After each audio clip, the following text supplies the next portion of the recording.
Hey, everybody who is not here yet. Here's the live stream happening, and it's going to be fun. Just waiting for anybody to turn up.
Hey, Derek, how you doing, man? Yeah, my birthday I was in Sydney with the family, and they spoiled me terribly. I'm going to show some of the stuff that I got for the birthday thing. Can you hear me? Okay.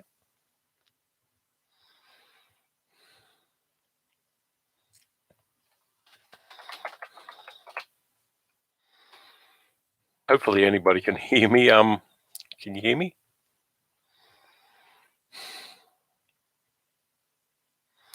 Groovy, yeah. So I'm going to wait for a few more people to show up because they will. And from there, we're going to take it. I'm going to do some hot takes on some things and do a little bit of grooving on what I've been watching, what I've been buying, what I got bought for me for my birthday, and whatever else comes up. And yeah, there's a couple of interesting things to do and a couple of things I'm not going to recommend. Got my coffee mug, my St. Ali coffee mug, which is kind of cool.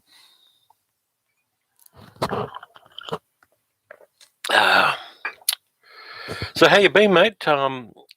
Keeping warm because I'm stuck here in the man cave. I haven't got the heating on in the house, but I've got a oil heater sitting just behind me here to stay warm because after Sydney, I'm just not adjusting to the cold very well.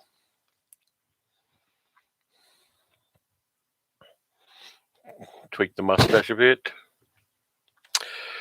Yeah. So where the hell is everybody? Where are all those Americans and Canadians and English and German people that should be on the live stream? So I'll get started. Let's see. I'll do the sad part first about Jack dying. My cat Jack, well, Sally and my cat Jack, who was 18 years old. We went away on a holiday to Sydney for a week, and I'll talk more about that in a bit. But we came back and went to the vets to pick him up, and he wasn't in a good way. He was walking in circles. He wasn't responsive at all to people, and he was eating a little bit. But then we got him home. They said, give it an hour when you get home and let us know. So we got him home, and he couldn't drink. He kept dipping his nose into the water, but he couldn't drink, and he couldn't eat, and he was disoriented as hell. So we kind of made the decision to take him to our local vet and have him put to sleep. And that's been pretty tough. He's a member of the family, and people say pets aren't family, but they really are. And we were there while Jeff the vet put the needle in and took care of him. And we didn't get any ashes or anything. We didn't want that. but it's been kind of hard. Our other cat, Jill's been wandering around looking for him and being very needy. But we're going to move on from that. And he was a great cat. He was really friendly. He would go up to anybody and get them to pat him. He was just the best cat ever. And 19 is a good age for a cat, but entropy hits us all, and that kind of happened to him, and we're still kind of processing that at the moment. And Sal has done a video, and I'll put it in the notes on the end of the live stream, the link to Sal's video about Jack, because she did it yesterday, and it's a really nice little tribute to the little nugget. Yeah, we were. Sorry, Jack, I went off on a tangent. Yeah, we did talk about movies at work and had a good time with that, because nobody actually likes going to most jobs. I'll be honest with everybody about that. We do it for the money. And people say they love their job sometimes, but you got to do it 5 days a week. And it's just not a natural thing for human beings to do. We kind of got into this cultural thing where we kind of spend 40 hours of our week doing things that make other people richer and make us kind of able to live. And that's since retirement, I've been thinking about that a lot, and it's not a good way for people to be. Yeah, you got to do it. Now, I fully acknowledge the economic necessity of having to work for a living, but we would rather have sat around talking about movies. Let's be honest, Derek, and just shooting the shit, swapping discs, doing everything that you do. And it's kind of nice that at this stage, I can do the job that I really want to do, which is YouTube and doing the radio gig I do for ABC Radio in Darwin, which is fantastic. I always enjoy that, and just talking about movies and sharing movies that people might not have seen. It's all good stuff. A call interrupted. 10 calls interrupted. Yeah, that can happen, mate. I'm sorry about that. But yeah, it's an interesting kind of thing. Hey, we've got some more people on who aren't on the chat yet and who are watching. So hi, guys, and thanks very much for that. So we'll get started with the guts of the show, which is, first off, what I've been watching. I watched a few things. First off, and I did this for the ABC radio gig, which is a real fun thing. So Michaela Simpson and I talked about a Netflix movie called Thunder Force, which has Octavia Spencer and Melissa McCarthy in it, playing a couple of women who become superheroes. Now, there's a good concept there. The bones are really great in this movie. The concept itself works. And having older women who are not thin becoming superheroes to fight a whole bunch of supervillains is a good concept. But the problem is that the movie was made for Netflix by Ben Falcone and Melissa McCarthy, who are husband and wife. And it's an ego project for Melissa McCarthy. It's horrible to say that, because I would have liked it to be more. And Melissa McCarthy and Octavia Spencer have been friends for 2 decades. So they kind of got a nice relationship there. But it's an ego trip. There's a lot of stuff where there's a lot of references to things around Chicago where Falcone and Melissa McCarthy grew up. There's a lot of kind of self-referential stuff. There are a lot of jokes that telegraph themselves. There are a lot of jokes that just don't land and are kind of obvious. And it's it kind of, it doesn't know who its audience is, because there's one theme in the movie which is about STEM and young women learning science and things like that, which is a great thing to put into movies. And yet there's also other bits which are kind of icky in an adult sense. So it's a horrible movie. It's kind of like the worst Melissa McCarthy movie since the Happy Time Murders, which was that Muppet detective movie, which is shitty. Hey, Echo, good evening and happy birthday. Thank you very, very much. Hey, Anthony. Yeah, so if you have to watch Thunder Force, my advice would be to take a Valium first, or just kind of self-medicate with some alcohol or something, because even though there are little bits that are okay, it's really a shit movie. We did it for the radio, and both Michaela and I agreed that it was rubbish. Hi, Max. Thank you very much. Welcome to the live stream. Cool. You like Thunder Force, Echo? Yeah, well, everybody's experience is different, but I kind of had to come at it from an analytical viewpoint, and I found it very self-indulgent. But let's move on from that. The other thing I've been watching mostly, because for a week I've been in Sydney doing family stuff and actually being in the real world instead of the world mediated through a screen, and I just hit my lamp, was Falcon and the Winter Soldier. I saw all 6 episodes of Falcon and the Winter Soldier. The MCU TV series is on Disney Plus, and to be honest, it's good. It is solid all the way through. The first episode gives us it's a little heavy with backstory and kind of building up. It's post-snap, and Sebastian Stan and Anthony Mackie are really great in it. I don't want to talk too much about it in the spoilery sense, but it was made right at the end of the last year and into the beginning of this year. And the political environment in which it was made shows in the best way possible. There are some really great surprises and really interesting ways in which the MCU was expanded for minorities, particularly people of color in America. But the Falcon and the Winter Soldier, last episode really nails it, and it shows a transition for the Falcon character, Anthony Mackie's character, in a lot of interesting ways, and also the Winter Soldier dealing with the kind of legacy of who he was while he was under control of the Russians for 50 or 60 years. And really nice surprises. It's it's a grown-up movie, or series. You can look at it as a kind of movie because it's like a 5-hour movie in a sense. But yeah.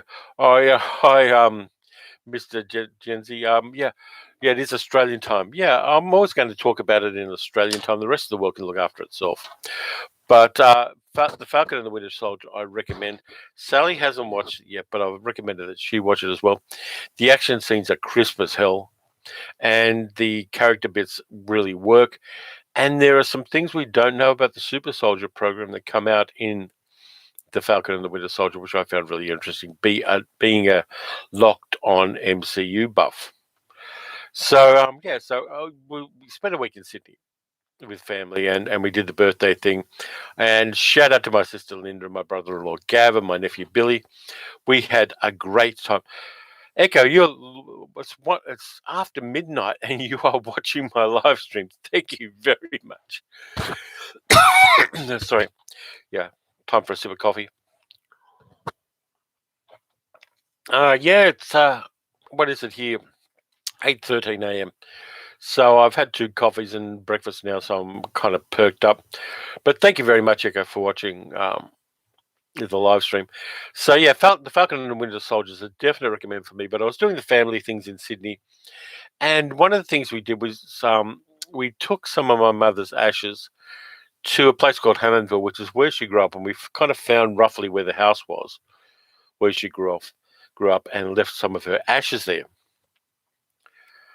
Yeah, that's the nice thing is we don't have to agree about the movies, but anyway, so we left some of my mother's ashes there, and one of the things we did was we went around a few suburbs where we'd lived as children, my sister and I. Though there's a 15-year difference in our ages, she's younger, and one of the things I noticed was where the cinemas used to be. Yeah, hi Godzilla fan. Okay, yeah, we can disagree about Thunder Force, but anyway. We went around to about 5 places all up where cinemas used to be when I was a kid. There was one in Fairfield, there was one in Liverpool, there were one in Bondi Junction and other places. And I kind of got sad because there were these magnificent movie houses where the movies I saw. Thank you, Echoes, for the 4,000 subscriber like that. So there were all these places where there used to be cinemas. And now they aren't. And that kind of made me sad. I'm just kind of reading the comments here. Only up to Civil War in the MCU. Yeah, far behind. Had to recontract Sky Television. Can now watch a documentary of the making of Raw. Which one's Raw? Is that TV series that Heath Ledger was in? But the MCU is my jam. I kind of like I didn't mind the Schneider cut of the other thing. Happy birthday for the 21st of January, Echo. Yeah, so, has anybody else had that experience of going around places you used to go and seeing where cinemas used to be? Because sometimes the building's not even there. My go-to cinema in Liverpool is now an enormous Quest Hotel. I went to the Fairfield one, which is the place where my uncles took me to see This Island Earth when I was a little kid. And only the facade of the building's there. They had to retain the facade because it's an historical building now. But you've got like the front wall and the back wall of the building and scaffolding all the way in between them. I'm not even sure what they're going to do with the place, but it's nice they're kind of going to retain the building in some ways. But I get crazily nostalgic about flea pits. Yeah, I mean, going to the movies, seeing movies in cinema is a totally different experience than seeing it on TV. It's great that we got kind of home theatre systems and big TVs in some cases and Dolby Atmos and whatever else people can afford if they can afford it. But it is a different experience because you're sharing it with strangers in a sense. When you go to the cinema and you're seeing a really big movie, whether it's a superhero movie or whether it's just a movie that's popular, it's kind of a shared experience, and you get that energy back if people are enjoying the movie. You can, that kind of shared energy boosts your enjoyment of the movie as well. And yeah, drive-ins are the same. I had so many great drive-in experiences when I was a kid, and the Tippi Hedren documentary. Okay, yeah, that's what you're talking about, Gen Z. Yeah, I haven't seen that documentary yet, but I'm looking forward to watching it because I do like that weird life that Tippi Hedren and Melanie Griffith had, living with a whole bunch of big cats. But yeah, drive-ins were great. I saw my first James Bond movies in a drive-in, which was kind of cool. And we had a place called the El Rancho, which was themed as a kind of cowboy drive-in in Fairfield. And that was great because everything was cowboy themed. If kids didn't want to sit in the car, they actually had a playground at the front near the screen. So kids could sit in the playground and watch movies and while going on the swings and the roundabouts and things like that, which was kind of cool. And drive-in food's a total experience in itself. Let's see. FG, my favorite theater in New York was a beautiful old-fashioned movie house with beautiful Art Deco design. They turned it into a catering hall. We've got a couple in Sydney where I grew up. There's the Capitol, which is now doing live theatre, and the State Theatre, and they were massive movie houses. Write that one down: the State Theatre Sydney and the Capitol Theatre Sydney, and take a look at some of the images. Those places were kind of the sort of place where you could film a biblical epic because they've got statues of kind of Roman emperors and all sorts of weird things along the walls. They were really great places. Shannon, let's see. Drive-ins would have been perfect for pandemic, but they're gone here in California. We actually had a few drive-ins during the kind of looser lockdowns. There were a couple of drive-ins that were done on rooftops in cars, and you could park your car on the rooftop of a shopping centre, and they'd put a big screen up the end and people could watch movies that way. So that was kind of interesting as an experiment. Let's see. Godzilla fan used to go to the Stooges Marathon, Stooges Till Dawn. Talking about the Three Stooges, or you're talking about the Iggy Pop Stooges? But movie marathons were great. They even did them on television here. We had 4 TV stations when I was a kid, and Channel 10, which was one of the 4, would do midnight to dawn movie marathons with horror movies. They were usually Roger Corman level stuff or some old Universal things. And the trick when you're a kid is to wait till your parents went to bed, which is easy because my father was a drunk, and then sneak up and keep the TV down low and watch the movie marathons all night. Thanks, Andrew, for the birthday wish. That's where I learned to love kind of Universal horror movies in the 1950s horror movies, all of the giant monster ones, and they came from beneath the sea, Beast from 20,000 Fathoms, and all that kind of stuff. TV has a lot to answer for in that regard, and we kind of had a weird thing where you couldn't really see horror movies in cinemas if you're a kid. Now, you could sneak in, and when I was about 14, I was sneaking into R-rated movies. But, yeah. Let's see. Echo says, I watched my first movie in English in a cinema in Fayetteville, North Carolina in 1990. The movie was the first Ninja Turtle movie. Yeah. Hi, Grant. Yeah, I'm doing fine. We're kind of hanging here. We're getting into winter season here in Melbourne, which is kind of cold for Australia. And I don't do winter very well. I'm a warm weather person, which is why I loved being up in Sydney for a week, because it was like 25, 26 degrees centigrade every day, and really kind of lovely stuff. But yeah, I think there are certain generational things. Some people saw the horror movies and things like that in drive-ins and flea pits and other places, and other people were of a generation where VHS was where you saw all of this stuff. Hey, got a middle-aged geek girl. She's in bed and she says, "Good morning. I'm watching from bed." Yes, you are. You're in bed over there with Jill the cat, who's our other cat, watching from bed. So, hi, and sorry to take up this part of the house for 2 hours on a Saturday morning. Yeah, that's well, I'm wearing a hat because I also got my hair cut, so my hair's very short at the moment, and it is kind of cold here. What's a movie Stone I recommended? Godzilla fan. That was fantastic.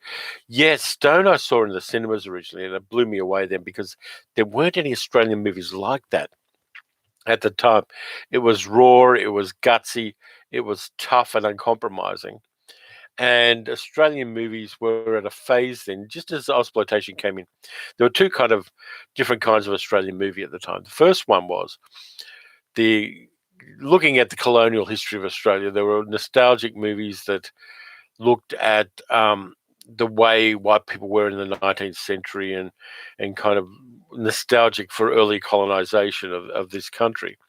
And then there were the ones where people just went to town and crashed cars.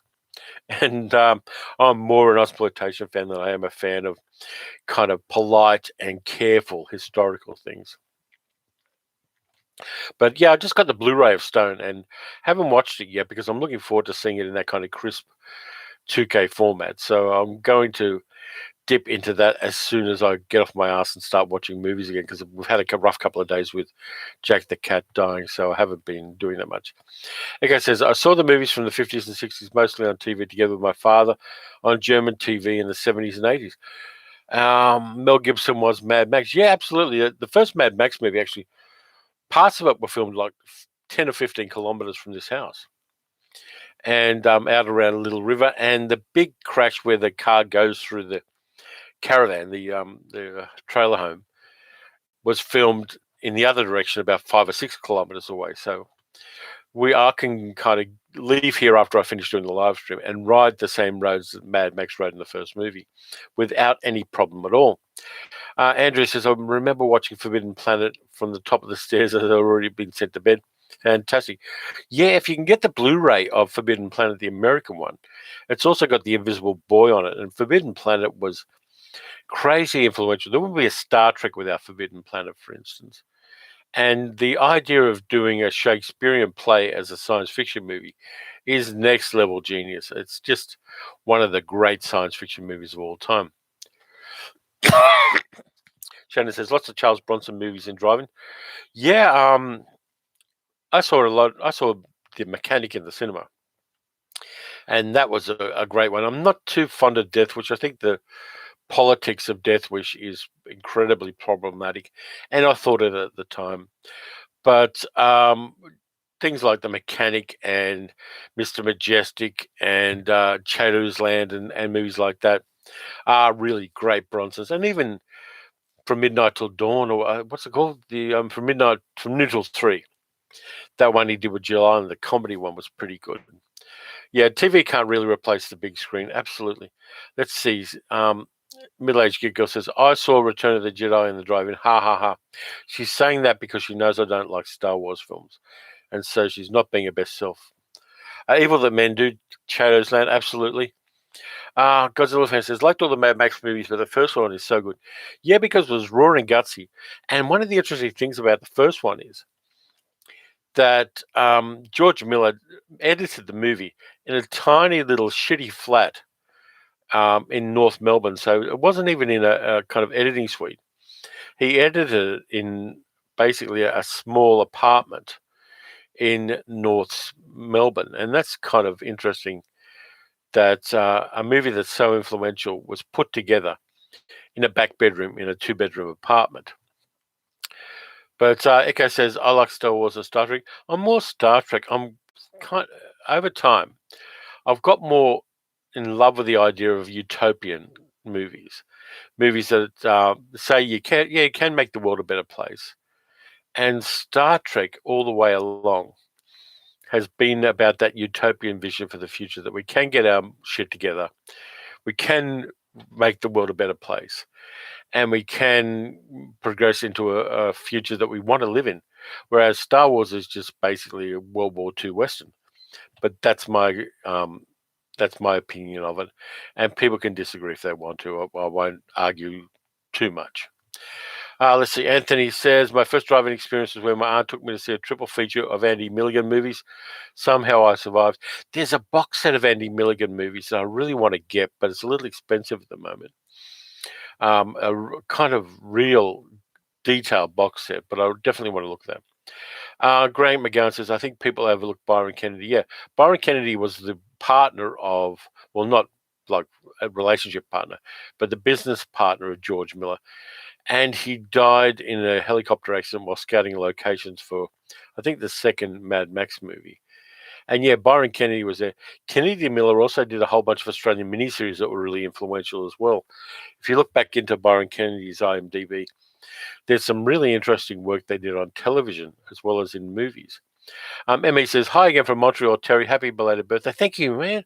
Yeah, it was the best birthday because the family spoiled the hell out of me. They indulged me way beyond the ability of my self-control to manage. So I just reveled in it, and it was wonderful. Guys, a little fan says, got hold of Burst City, 80s Japanese punk rock, really good. I'm going to write down Burst City because I haven't seen it. Let me get a pen and paper. And I'm going to do this on the fly because it's fascinating to watch somebody write things on a piece of paper. And, of course, there isn't a pen around. Yes, there is. Burst City. Okay, I've written that down. Let's see. Yeah, you did indulge us, little middle-aged good girl. Yeah, Andrew says, I remember being taken to see Jaws when it came out. I was 10, being scared of the open ocean my whole life. I grew up going to the beach in Sydney, and I saw Jaws at the Winter Garden in Double Bay. And for about 6 months, maybe I was a little hesitant about going in the water. And after that, I went, to hell with that. Jaws is on the other side of the planet. Tyler says, happy belated birthday, sir, the grooviest out there. Thank you. Yeah, it's really great. Hey, guys, I got a whole bunch of movies that I got as a haul for my birthday and in the mail while I was away on my birthday. Do people want to see that? Middle-aged kid girl says, Jaws made me scared of the toilet for years. I was a little too little when I saw it. So you thought that sharks came out of toilets. That explains a lot about you, and I love you very much, but that explains a hell of a lot about you. Yeah, Jaws was the first big tentpole movie. It was the first big summer blockbuster movie in that format, and it was influential. And yeah, it still remains one of the best Spielberg movies. And middle-aged kid girl says, yes, she thought that sharks came out of toilets. Do people want to see the haul, the movie haul that I got for my birthday and around my birthday? Let me know because I'll hold them up and I'll talk about them. If people want to see that kind of thing on the live stream. More coffee. Shannon says, John Williams was the best part of Jaws. Well, I can see that working, but I can also see Robert Shaw being made as an argument. Yep, we're getting a few people, including middle-aged good girl, saying, yep, want to see the haul. So I've got the haul here. First thing was pillow. I got a pillow from my family saying, Sydney's better than Melbourne, and that was to cheese off middle-aged good girl. Jenzy says, I went to see a water-based movie, one of my first cinema visits, The Deep. I like The Deep. And the other side of the pillow says, Melbourne is better than Sydney because there's a rivalry between Melbourne and Sydney. So that was the first thing I got. I got the soundtrack to The Deep because it's got some really interesting tracks on it, particularly Donna Summer's theme song. Yeah, Robert Shaw was amazing in Jaws, Rob. Let's see. So I'm going to start with The Hall now, which I have here. Now, our best DVD place to buy in Australia is JB Hi-Fi, and they have a buy two get one free at the moment. So I took a punt on a couple of movies, which was kind of Deep Rising is cheesy fun. Anyway, I took a punt on some movies, and the first one I got was from Umbrella Entertainment. The Story of Gilbert and Sullivan with Robert Morley and Maurice Evans, who was Dr. Zaius in the first Planet of the Apes movie. Now, this is from the 1950s, and it's an English one. I thought I'd take a chance on it, and because of the bloody lights, it's going to be difficult to show these pretty well because I've got a few lights around here. But yeah, I picked up that just on a punt. Haven't watched it yet, but I'm looking forward to it. Here's one that Middle-Aged Geek Girl got me. Let's see, Gen Z says, The Deep, watched it again and enjoyed it about 40 years later. Yeah, The Deep works. I think it's really cool. And of course, you've got Jacqueline Bisset in a wet t-shirt, so that's not a bad thing. But this is the movie box, really nice one, that Middle-Aged Geek Girl got me for my birthday in Hum in Newtown in Sydney. The Mothra box set, which is very cool. The Masters of Cinema one. And this has got so many cool things in it. It has a fold-out poster, which I'm not going to fold out, but it's a double-sided poster of Mothra. It's the Blu-ray, which is very good with a whole bunch of extras on it as well. And there's also the really nice booklet. I'm falling in love with booklets with movies because you get an essay about the movie as well, which is always a lot better. It's like having liner notes on the back of a movie album. To have these things, and this is a Mothra one. It cost a hell of a lot of money, and yeah, Middle-Aged Geek Girl says, "Yay, Mothra was so happy to find that." Yeah, you did, and it was in the front window. I was in the shop looking for things, but this was in the front window, and she said, "Do you want that?" I went, "Yeah." So that was the birthday present from Middle-Aged Geek Girl, and yeah, Mothra I love. It's a really nice box set and. Nice presentation. I'm so happy I got that one. Now I'm going to have to move some of these aside because it's going to get crowded here if I don't. Yeah, the Mothra one is great. I love that. And here's one I picked up because I had a very bare bones and very shitty DVD version of it, and this kind of groovy 60s movies. It's the Modesty Blaze movie. Now, I know it does work well if you compare it to Peter O'Donnell's original comic strip and novels because the characters are very different. But it's kind of grown in cult status since then. Nice soundtrack. It's got Monica Vitti and Terence Stamp in it and Dirk Bogarde. Very groovy looking movie. If you have a look at the back, you can see some of the set design up there. And it is just lovely. Godzilla's son was very funny. Yeah, absolutely. Anyway, this one has it's got an interview with the first assistant director, interview with the screenwriter Evan Jones, audio commentaries and trailer gallery and things like that. But looking forward, I'm going to dip into this one when I feel in the mood for a groovy 60s movie. If you haven't seen this one, you might want to check it out because it is real fun. I'm trying to look for a movie poster of this one when I get a chance. Now, let's see. I'll dip into these ones first. No, it wasn't Brooke Shields who made a Modesty Blaze TV movie. It was Anne Turkel, who was married at one stage to Richard Harris. Brooke Shields made a Brenda Starr movie. Is that for deep cut off the top of my head? I got this one because, again, it was cheap because of the buy two, get one free.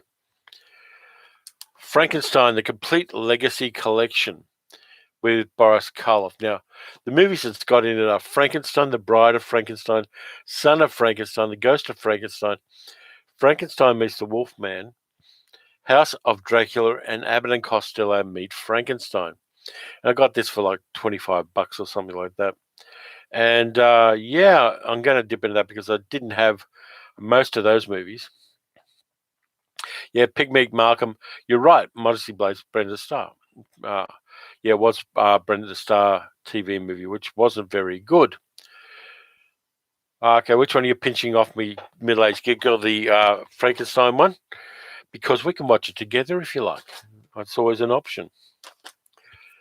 So I wasn't sure whether I had this one. I'm still not sure whether I had this one before, but it was that buy two, get one free thing again. And it's The Deer Hunter, Frankenstein. Okay, yep. The Deer Hunter, Robert De Niro, Christopher Walken, a Michael Cimino movie. It is just great. This one's got a bunch of extras. It's got a second disc of extras on it, and it was dead cheap. It was like $10 or $15. So I'm happy I got that one, Deer Hunter. If I end up having already bought it, which I don't think I did, but if I do, I'm definitely going to pass it on to somebody because it really is a movie that's worth having in your collection if you don't have it already. Sorry about that. I should have hit mute. I'll do that again with the mute on. Yeah, Godzilla fans has got all except the Abbott and Costello. Yeah, that's why I got it, because it is kind of complete run of those Frankenstein movies. This one is kind of cool. It's a film noir, a kind of slightly forgotten film noir from the 1940s. Stars Dan Duryea and Peter Lorre, and it's Black Angel, based on a story by Cornell Woolrich. It's a brand new restoration by Arrow Films. Let me see. It's got an audio commentary by Ellen K. Road. It's got a video appreciation as well. It's got a whole bunch of trailers. And diving into these forgotten film noirs is really interesting, and it tells you so much about the aspects of 1940s American culture that most Hollywood movies just don't talk about. And there's another movie in this haul that reflects that even more so. So I got that. Black Angels, I recommend. A guy says, yeah, made a mistake with Brooke Shields. Sorry for that. Everybody makes mistakes. I make mistakes. You make mistakes.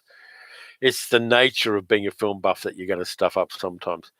This one is the wonderful in-print version of this movie, which everybody has seen, but everybody kind of loves. It's got a whole bunch of extras on it and a 90-minute documentary about George Pal. When Worlds Collide, this is the imprint one, which came out recently, and I recommend this a lot. It's just 1950s wonderfulness in science fiction, starring Richard Durr, Barbara Rush, Peter Hansen, John Hoyt, Larry Keating, Stephen Chase, based on the novel by Edwin Bulmer and Philip Wiley, and directed by, was it George Pal who directed it? Let's see. Produced by George Pal, directed by Rudolph Mattei. Now, this is a nice-looking little unit. That's got to be the ultimate 1950s spaceship.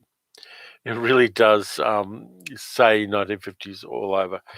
And like all of the imprint movies, it's got on the spine the year the movie was made.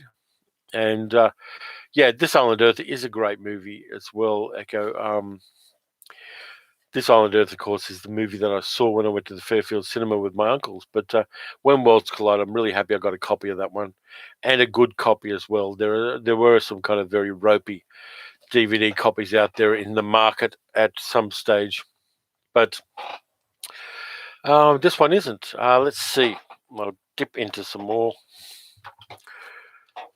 There's a few more. Ow. And, of course, they slide everywhere. Pile them up there just below the line of sight for the camera. I went to a charity shop in Bondi Junction. We're calling it Bondi Junction in the family to amuse my nephew. And it's a very posh suburb. It's a very well-heeled suburb in Sydney. And it's not too far from where my family lives. So I picked these up for $3.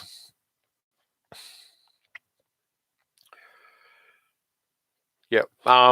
Stephen Sommers is going to do a sequel to Deep Rising. That would be kind of cool. Yeah, there's lots of Botox in Bondi Junction, as middle-aged geek girl says.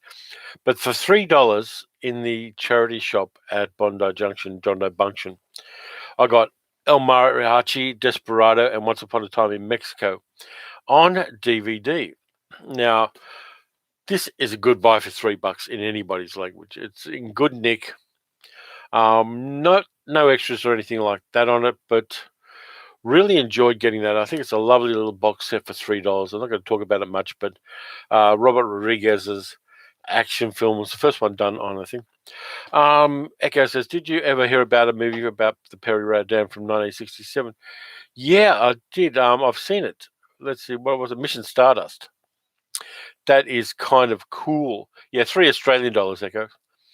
Yeah, let's see. Andrew says, the other day I bought a film from Amazon because I couldn't remember where it was in my huge film collection, and it couldn't be bothered to look. I felt ashamed. That's the problem. I'm going to have to, at some stage, find a way to do a database of the movies I've got that I can access on my phone. So if I'm in somewhere, I can look up quickly what movie I have. But yeah, the struggle is real, Andrew. It's really a difficult thing, and inevitably double ups are going to happen once you get a collection of a certain size. But the next movie I got, yeah, Worlds Collide is great fun. It's the special effects are cutting edge for the 1950s, but look a little dated now. But it is a lot of fun. Okay, Echo says I have the D for Indian movies on DVD. Derek says Google Sheets. Yeah, I'm going to have to do that. And Genzi says, just get an old notepad out and start writing, man. No, it's not going to work because I have to carry the notepad with me if I do that. 4K is the next double up. Absolutely. I'm kind of wondering whether I should go down the Ultra HD, the high definition ones, because I know that they're not region locked and I can use any player, but we'll wait to see. And Middle Aged Geek Girl says, Google Sheet will help with the database. If you pay me, I'll do it. What kind of money are we talking about, chick? We'll see.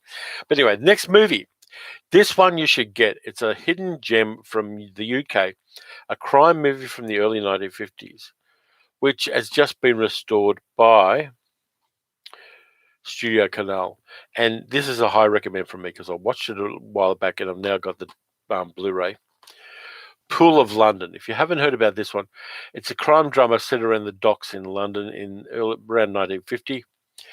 And it stars Bono Coliano and Earl Cameron. Now, this is the first English kind of crime movie, or movie of any kind, that looked at interracial romance, amongst other themes. It's set around the docks. It's incredibly realistic, and it's a tight little thriller, which I recommend. It was directed by Basil Dearden. It's a Michael Balcon production. If you haven't seen Pool of London, you really should check it out because it really is a great film. Let's see. Andrea says, I have Night of the Demon on Super 8. Lovely double up. Yeah, Super 8's a little bit different than having it on VHS or DVD. Eka says, let's see. Studio Canal are a good label, Grant. Yeah, they are. I'm getting so many nice things from them at a good price too. And they're releasing a lot of European stuff that might not otherwise be accessible. So I appreciate what they do in a lot of different ways. Now, this next one is a movie that I talked about on the channel, and I saw a digital copy, but I wanted to get a decent Blu-ray of it. It's one of the most beautiful westerns. Echo says that she saw Rage on YouTube a few weeks ago. Yeah, Rage, the Glenn Ford movie with Stella Stevens, is fantastic. And Andrew agrees that Pool of London is great. ME, yeah, check out Pool of London, please. But this one is one of the most beautiful westerns. It's the only movie directed by this particular actor. And it is One-Eyed Jacks with Carl Malden and Marlon Brando, directed by Marlon Brando. If you haven't seen One-Eyed Jacks, it's set on the Monterey coast in America, in California, and it is a great western. It's so underrated. This is a 4K restoration of it with a lot of extras, but I was surprised at how good One-Eyed Jacks was because I saw it for the first time, and it is just a superb western. If you haven't seen it, you should check out One-Eyed Jacks. Godzilla, sorry, I coughed again. Godzilla fan says you have the same problem organizing, but with comic books. Yeah, the struggle is real. Lee, hi, how you doing? Welcome to the live stream. So I'm just going through the stuff that I got as a birthday haul or while I was away on my birthday celebrations in Sydney. Now, this one's a bit of a deep cut, and it kind of refers to and may well have informed a very influential TV series from the 1960s. And me says, What I Jax was one of my dad's faves. Absolutely, it is a solid Western. It really does work in a number of ways, and Brando is very good in it. But this is a comedy from the 1960s by Universal. I picked this one up and buy two, get one free, and this is the one I got for free. The Brass Bottle with Tony Randall, Burl Ives, and Barbara Eden. Now, it's a genie movie about a guy who finds a bottle with a genie in it, but Barbara Eden isn't the genie, Burl Ives is. Barbara Eden plays his girlfriend, and it's kind of cute and whimsical 1960s comedy. I remember seeing it years ago. But given that it was free, and I forgot that they had buy two, get one free, so I went to the counter, and the woman at the counter says, you can get another movie for free. So I rushed out to the classic section and picked up The Brass Bottle. It's okay. It's not a bad movie. It's a bit silly. But, of course, Barbara Eden then went on to make I Dream of a Genie, playing the genie in this case. And it couldn't have hurt that she'd already done a genie movie. But that one you might want to find on a streaming service, or I don't even know if it's on YouTube, but it might be. Time to hit the cough button again because talking makes me cough after a while.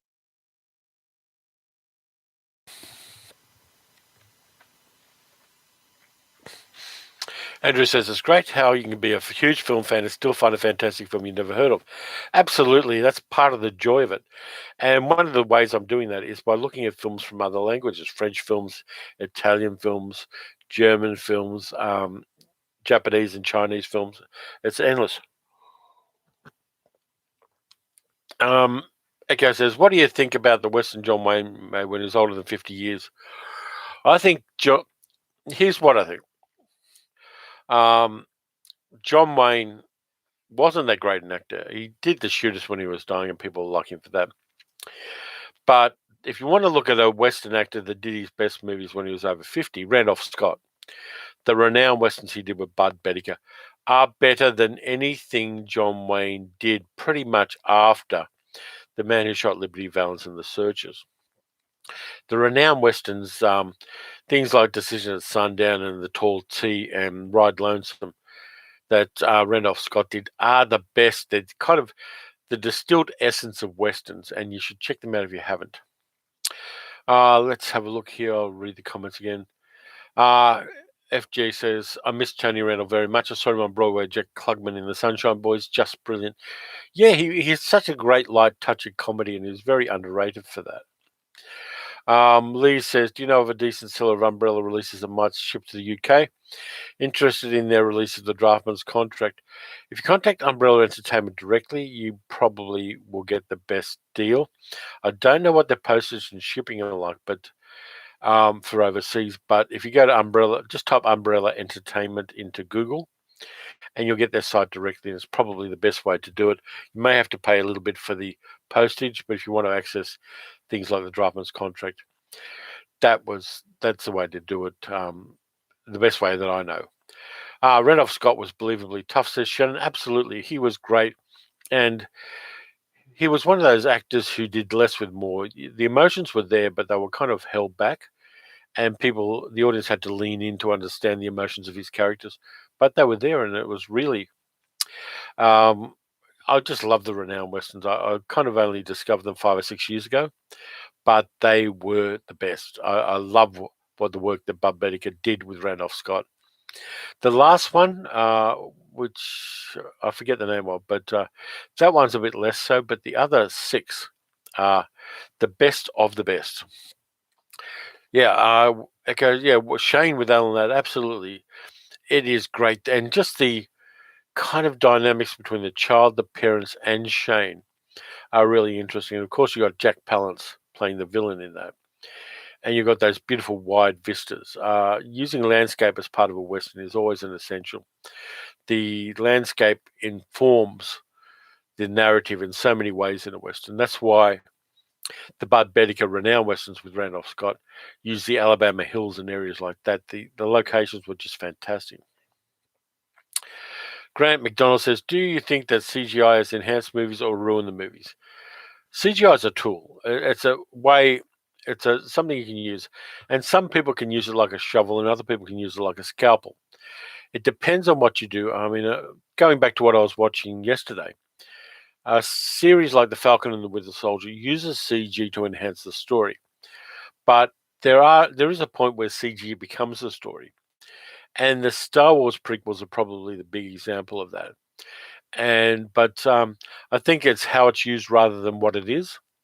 And CGI can be used beautifully and subtly, and it can be used to show things you can't do with practical effects. But the best way to do things is a combination of practical effects and CG if you go to do an action narrative.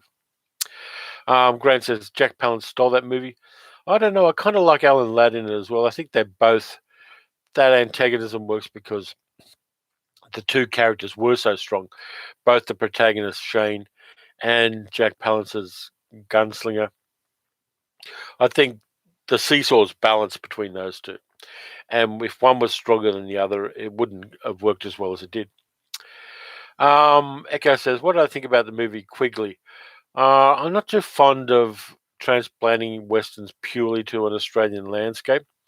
And Tom Selleck's never been a nuanced actor. Alan Rickman was in it, of course. But it's not a movie that's particularly well regarded in Australia because we've done so many better movies along those lines here with an Australian cast. There have just been a number of them. Okay, Ray Harryhausen Creatures is still great until today. They go, yeah, absolutely. The Harryhausen was state of the art, and there's just so much love for the work he did. And there are also animators now who work in a digital form who admit to owing such a great debt to Ray Harryhausen, and they'll continue to do so. It's just beautiful. And Rob says CGI was great in Zodiac. Yeah, absolutely. If it's used to support the story and used to support the narrative, CGI definitely has a strong place in movies. Now, I've still got some movies that I got in the hall. Force of Evil. If you haven't seen Adrian Polonsky's Force of Evil with John Garfield and Thomas Gomez, you're in for a treat because this one is one of the great film noirs.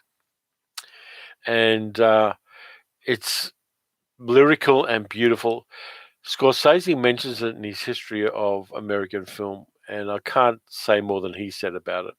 If you haven't seen Force of Evil, definitely check that one out. It's just a fantastic piece of black and white cinema from the late 1940s. Yeah, let's have a look. Getting comments everywhere. Mick 507, happy birthday, long time fan. Thank you very much. It was the best birthday ever. Anthony says, "Did I ever get into spaghetti westerns?" Yeah, I got into some of them. I like Django more than I like, say, the Clint Eastwood ones. But spaghetti westerns is a deep pit to dive into, and I dip into it now and then, but I don't do the deep diving very much. Grant says, Sinbad in the Eye of the Tiger was brilliant. Yeah, absolutely. It was Harryhausen at his peak. And I think that was one of the John Philip Law ones, wasn't it? Whether John Philip Law can be considered a great actor rather than a great-looking guy, we can have a debate about that. But I loved him in Danger Diabolic a lot more than I liked him in the Sinbad movies. Let's see. Graham McDonald says, I find old movies that are immersive are great, meaning atmospheres like The Warriors and Places in the Heart are a great experience. I did The Warriors for the radio a few weeks ago, and it was just such fun to revisit The Warriors and that Walter Hill thing. And it creates a whole world and immerses you in it. And I really liked that. And I like the fact that it was based on a 2,500-year-old Greek historical story. Warriors is great. Let's see. Andrew says High Plains Drifter is awesome. Yeah, but I can't get past Clint Eastwood. I'm not particularly a fan of his. I was supporting Jessica Walter and Play Misty for me, hoping she's stabbing. But Clint Eastwood. Hang on, I've got to be fair. Did like him in Paint Your Wagon because it was just so much fun watching him sing badly in Paint Your Wagon. Echo says, what do I think about the movie The Great Escape? It's great. The Great Escape is fantastic. Any John Sturges widescreen movie is fantastic. From Bad Day at Black Rock all the way through to The Satan Bug. Just a fantastic movie. And with a great ensemble of actors. People like Donald Pleasance were in The Great Escape, and Donald Pleasance was in a prisoner of war camp in Germany during the war. So there's just so much lived knowledge in that movie as much as anything else. And it's rewatchable.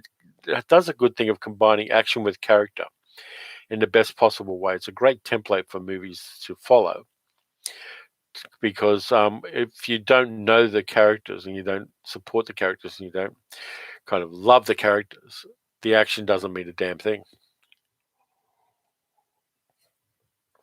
I got a few more movies here.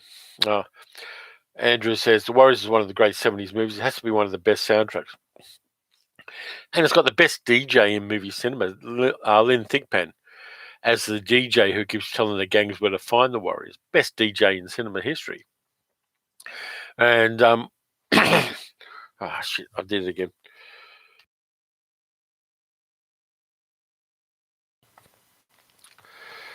Magnificent Seven, absolutely. I did a video about Seven Samurai, Magnificent Seven, and Battle Beyond the Stars. If you go back into the videos, I did a video about all three of those back to back and how you can tell the same story three times and still make it really interesting and adapt it to different circumstances. Yeah, absolutely.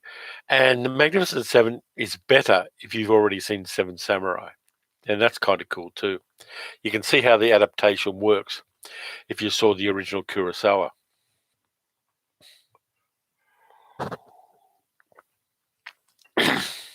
Echo says, do you know the movie Megaforce? Yes, I do. And it's, let me put this subtly, shit. It is a shit movie. If you've seen Megaforce once, you never need to see it again. Once Upon a Time in the West, absolutely. Sergio Leone's stuff I like. I watched Duck You Sucker about a year ago and really enjoyed it. That was a lot of fun for me. And FG says, have you heard of any possibility of remaking Fantastic Voyage? I thought James Cameron was supposed to do it. I thought Inner Space did do it. Inner Space was kind of a comic remake of Fantastic Voyage. And yeah, there's room to do that, but the question to ask, if you do a remake of Fantastic Voyage, is what new are you going to bring to it apart from the computer special effects? What, from a story point of view, are you going to bring to it that's new? I think that's the important question to ask when you're thinking about a remake of any movie. Echo says, I don't like Megaforce. Good taste. Fantastic taste there, because Megaforce is, like I said, shit. Let's see. Got a few more movies I got in the hall. Let's see. Nathaniel says, I watched La Grande Illusion for the first time only a couple of days ago. It's a very fine film, and I really appreciated the humanity it shows towards fellow man across the nations divided. That's in the Crate of Shame, Nathaniel. And hi, and welcome to the live stream. It's in the Crate of Shame, and I hope to get to it. I've got this Crate of Shame where all the good movies that I haven't seen yet live, and I'm going to be doing some videos where I dip in and do a double feature from the Crate of Shame. And I'll dip in at random like a lucky dip, pick two movies and watch them back to back. Emily says Ant-Man is basically the new Fantastic Voyage. Yeah, you can argue that point, absolutely. And Grant says, I think to a remake of Fantastic Voyage, you would need some serious talent. Yeah. And the talent you need first off is a screenwriter. You need somebody who can bring something new. Grant says, Walter Tevis did a novel which would like to be set in a movie, Mockingbird. Yeah, Walter Tevis, I like him a lot. He did The Hustler as well and The Color of Money. He made the novels of that, amongst other things. Really fine writer, and he doesn't get enough love, to be honest with you. I can't remember the details of Mockingbird, but I know I've read it. So back to the movies. Does anybody remember the beautiful Chinese woman who is in bed with James Bond at the start of You Only Live Twice, when he gets a machine gun in bed? Because Sai Chin, the actress who played that woman, is in a modern movie that was made last year called Lucky Grandma. Now, I picked this one up speculatively. and I'm looking forward to it as well. An honorary chain-smoking, newly widowed 60-year-old grandma is eager to live life as an independent woman, despite the worries of her family. Apparently, this one is really good, and I'm looking forward. I'm going to watch that one soon because I like the idea of kick-ass old ladies in movies. So, looking forward to Lucky Grandma. Echo says, what do you think about the movies of Hitchcock? I like them. For the most part, I like them. I think there's a couple that are a bit weak, but for the most part, he had like a 30-year run of groundbreaking, fantastic movies. And yeah, there are a couple of weaker ones like Topaz and things like that. But for the most part, yeah, I like Hitchcock films. Let's see. I want to get through these so we can actually just sit here and talk about movies. This one is a TV movie that QandA put out, with Leslie Nielsen in a serious role playing an occult investigator. It's called Dark Intruder. You can find a really shitty version of it on YouTube. But Dark Intruder, I wanted a copy of. This one has an audio commentary, not too much else. It's got Leslie Nielsen, Mark Richmond, Judith Merrill, produced by Jack Laird. Looking forward to this. 1965. It's 59 minutes long, so it's not long. I think it was originally a TV movie, but kind of like that one as well. And let's see. Grant says, did the girl who painted gold in Goldfinger die because of that, or is that an urban legend? Yes, an urban legend. Shirley Eaton went on to live until this century. That is an urban legend.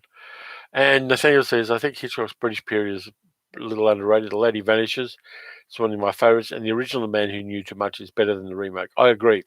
I've seen both of The Man Who Lived Too Much. And Doris Day doesn't add anything great to it. Echo says, Leslie Nielsen in a serious movie seems at first not very possible.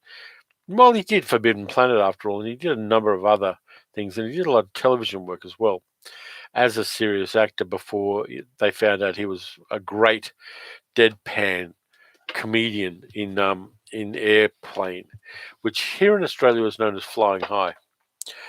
I'm going to put some of these videos down and hit the last few. Got a Blu-ray of this finally, and I'm looking forward to rewatching that. The Day the Earth Caught Fire, with Edward Judd, Liam McKern, Janet Munro. This has got a ton of extras in it.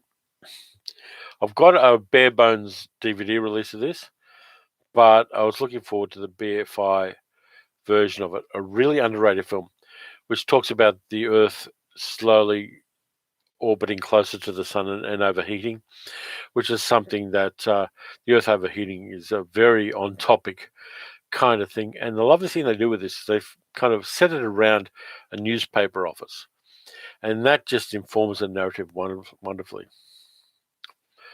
And Grant says Naked Gun was very. Echo says Naked Gun was very good.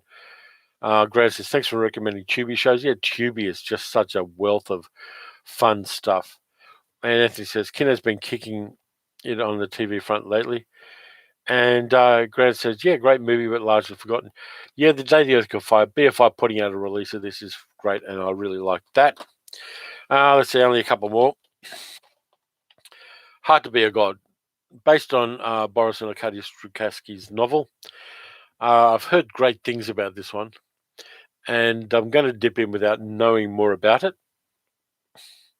Andrew says, that's my favourite movie, Day the Earth Caught Fire. Great. But yeah, Hard to Be a God, I'm going to look forward to watching. Very different kind of science fiction movie, but I've heard so many good things about it. It's a remake because it was originally made a lot earlier, but I'm looking forward to that one. People are going to like this one because this is fun. I was in Chinatown in Sydney because it's one of the cool places to go in Sydney, though COVID has shut down a lot of the restaurants, unfortunately, during the lockdowns. But I went into Paddy's Market, and upstairs there was a Chinese shop, which is full of New Year's Eve charms and maneki nekos. For some reason, the Chinese shop sells Japanese maneki nekos and a whole bunch of other good luck charms and things. And I found crazy bootlegs of Bruce Lee movies. In this case, it's the TV series The Green Hornet and a whole bunch of Bruce Lee movies, including The Big Boss, Fist of Fury, Fury of the Dragon, Game of Death, and a documentary about Bruce Lee. And Nathaniel says, Hard to Be God is a monumental film. I watched in 2 sittings. Once you get into it, it enthralls you. And Grant says, was I a fan of Young Einstein? No, because it's dumb. I rewatched it not too long ago, and it hasn't aged well. But yeah, have a look. Bare Bones Bruce Lee. It's in a folder with a whole bunch of Chinese text and a biography of Bruce Lee. And the discs are just basically that. I watched the first episode of the Green Hornet TV series, and it's in a weird aspect ratio and resolution where it just sits in a little box in the middle of the TV screen and with a big black border around it. And they actually made the Green Hornet widescreen, so the top and the bottom are cut off. It's a shit thing. It cost me like $10, but I got it because it's just such a cool looking little unit there. But yeah, probably not going to watch the rest of those. And Grant says, "Hi, Grant." Like I said, didn't like. And here's the last one. This is a movie I'm going to be reviewing for ABC Radio Darwin next week, and I'm looking forward to this one. It's an Australian film. And Jency said, burn the disc and keep the cover. No, I'm not going to make it pollution. I'd rather make it landfill. But this is an Australian movie that's been recommended to me. And I'll answer that question in a moment, Grant. But this one I want to get out there. So if you get a chance to see this movie, my friend Grant Watson highly recommends it, and a bunch of other people do. The Dry, which with Eric Bana, who of course played Hulk and did a whole bunch of American movies. It's an Australian detective modern noir set in northern Victoria, the state I live in. I'm looking forward to watching this one. It's based on a novel, but this one is a high recommend from everybody I know who's seen it. And I'm going to watch it probably tomorrow. Very atmospheric, very much about the way that greed and business affects small towns. So looking forward to this movie. I'm glad I got a copy of it. So let's go back to the chat. That's all of the haul, by the way. Grant says, are the Criterion releases worth the expense? Yeah. If you can afford them, they're worth the expense. You get so much more. You get all of the extras. You get the booklets. You get the best documentaries and best informed criticism about the movies and information about the movies. If you can afford them, Criterion releases, if it's a movie that you like or you might like, are definitely worth the expense. Okay, says, I like the Green Hornet. I even had the TV theme on my MP3 playlist. Yeah, Al Hurt, I think, did that. Just a great 60. I think it's better than the Batman theme, the Green Hornet theme, to be honest with you. Anime says, all Green Hornet episodes are on YouTube. Yep, I'm going to do that. And Nathaniel says, at the beginning of this year, The Dry was for one of the highest grossing movies because most of the cinemas around the world are shut. Yeah, it was a really well grossing Australian movie.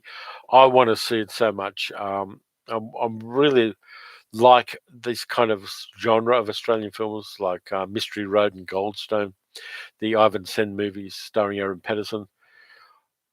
They're just great movies. Let's see. Shannon says, The Shooting, Warren Oates, Millie Perkins. Saw it on TV in the early 70s. Jack Nicholson, Desert Ride. Love Warren Oates. Yeah, Warren Oates was the best. I'm thinking of doing a video about Warren Oates and the movies I love of Warren Oates because he's just such a cool, iconic actor who didn't look like a star but was a star. And there's just so many of his movies that are crazy. And FG says, I guess you didn't see Seth Rogen's Green Hornet. Yes, I did. And it was great except for Seth Rogen. Let's see. And Echo says, I think that Jerry Goldsmith was maybe a better composer than John Williams. It's a matter of taste. I think John Williams did some great stuff. But I think he was also loved for some things that weren't necessarily his best work. I'll just put it that way. Yeah, Warren Oates wasn't that old. I think he was in his 50s. Let me just check because I'm going to check this. Are you ready? Warren Oates. Let's see how old he was when he died. Let's have a look. Warren Oates, when he stepped on Rainbow, is 53. What did he die of? Let's have a look at that. He was died of a heart attack after having influenza.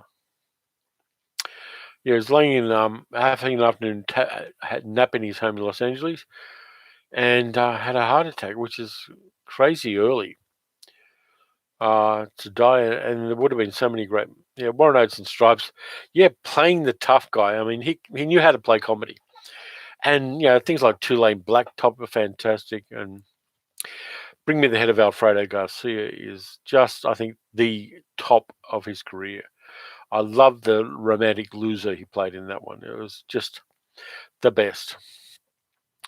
Has anybody seen the trailer for Shang-Chi and the Legend of the Ten Rings yet? I'm just putting that out there because I want to talk about that for a little bit, if people are into that, because there are some interesting things to say about it. So let me know. Get those fingers hitting the keys.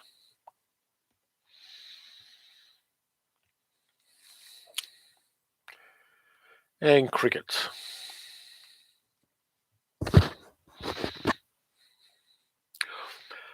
Well, I'm going to talk about it anyway because I'm really interested in this movie.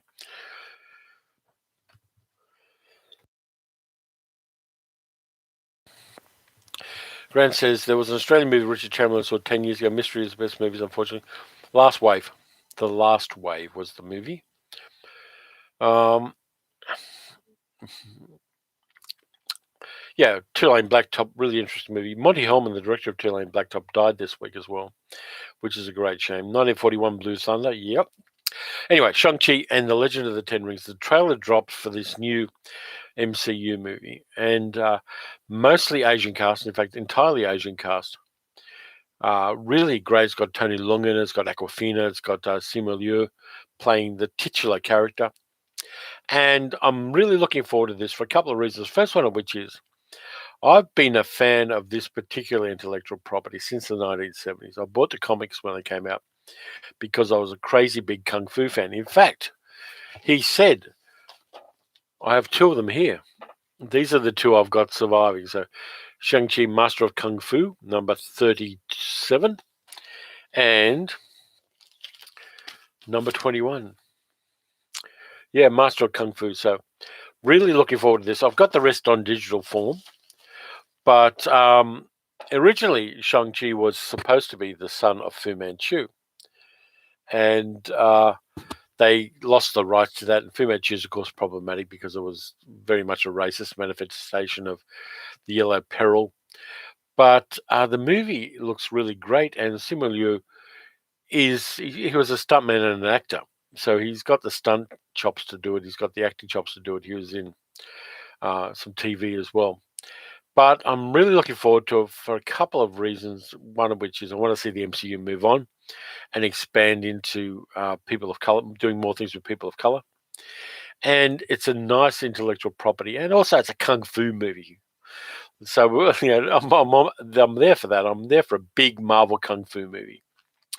The interesting thing is there's been some criticism coming out of China about it. And the criticism is really interesting because they say Simu Liu is too ugly to be the hero in an action film. Now, as I recall, Jackie Chan and Jet Li weren't that great looking. But there's a cultural war going on between America and China at the moment. And from a movie fan point of view, Chinese audiences see movies with North American, Asian actors in them as just white American movies for some reason. Now, Simu Liu was born in China. He was born in Harbin. And when he was 5, they moved to Canada. He's a Canadian actor. But there's a lot of criticism coming up from some vloggers and other people in China who may or may not be related to the Chinese government in some way. Cultural wars have many fronts with China that are criticizing the casting of Simu Liu as Shang-Chi. But for me, it works. I think he's got the charisma to do it. He's an interesting actor. The action scenes look crisp. And I am so looking forward to this. I want to see Black Widow when it comes out, of course, but I also want to see Shang-Chi because I've just got that long history with the franchise. And I want to see where the MCU goes with this kind of diverse kind of genre of movies. Echo says Bruce Lee and Jackie Chan did their own stunts too. Yeah, absolutely. I don't know whether Simu Liu does all of his own stunts, but there are a significant number of them he does. He spent 2 years preparing for this, and of course, COVID slowed things down. They filmed a lot of it here in Australia because we were a kind of safe haven during that. And yeah, I'm really looking forward to this one. And I know it's not for everybody. I know it's not the kind of thing the channel usually talks about, but I am so ready for that. Andrew says, during lockdown, I've been watching a movie at 7 a.m. every morning. It's a great time to watch movies. It's quite a different experience from watching them in the evening. I don't think there's a bad time to watch movies. I mean, yeah, if you're out on a date, it might be a bad idea, or if you're driving, or if you're flying an aeroplane with a lot of passengers. But yeah, it's a great time to watch movies, absolutely. Echo says, have you ever heard about Cynthia Rothrock?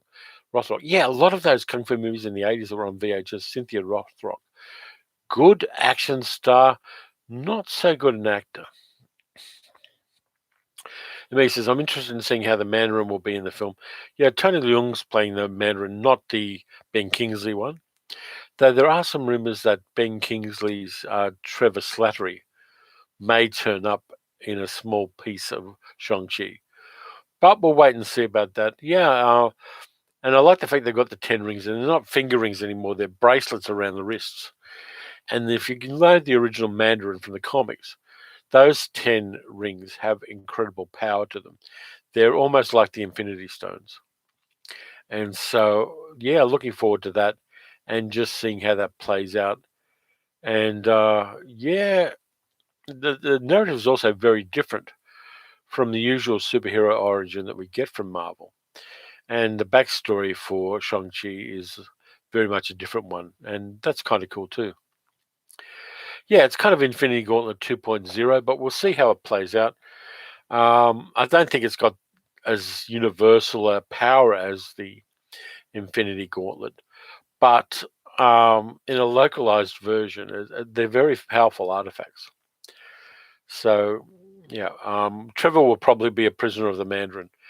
That's a possibility as well. I know they're doing a couple of small reshoots in Los Angeles at the moment, just kind of not changing anything major, but just a couple of tweaks. But yeah, let's see. Grant says movies that are immersive are becoming rarer. Only 2 hours plus gives the pull of the viewer like Tenet, Nolan rules. Yeah, I watched Tenet twice, and I got more out of it the second time because I watched it with subtitles. But yeah, it's an interesting film, high concept, and it just works. I think I like it a lot more than like Dunkirk. I didn't like the sound design on Dunkirk a lot more than I didn't like the sound design on Tenet. But Echo says, what do you think about the Thunderbirds movie from director Jonathan Frakes? I think it was unnecessary. I want puppets with my Thunderbirds. I'm an old school Thunderbirds fan. Andrew says, we need the end of the Dragon soundtrack while you're talking about that. Yeah, I can't use copyright music, which is really unfortunate because Lalo Schifrin's soundtrack is fantastic. I had it on cassette and I played it a lot because I really liked the End of the Dragon soundtrack. I think it's one of the great soundtracks of the 70s, along with things like Superfly. Just one of those great 70s soundtracks. And Keith Samuels, hi Keith. If you watch a movie you hate, do you still watch it all in suffering and silence, or do you ever write it off and walk away or switch off? I try to give a movie, it depends on whether I'm reviewing it for a purpose. I try to watch a movie, if I've got a disc and I put it in, I'll watch it to the end. If it's on a streaming service, I'm more likely to not watch the rest of it. I don't know why. Maybe it's the nature of the media. But if I'm just start watching something, I've done it with a couple of series as well on Netflix and other streaming services. If the first episode of the show doesn't grab me, I'll drop out of it. But if it's on disc, I'll watch it all the way through and just give it a go and see whether it does the third act save or something like that. Let's see. Lithia says, have you ever heard of an Australian movie, Fire in the Stone, from the early 1980s? Just give me a moment. I'm going to check it out.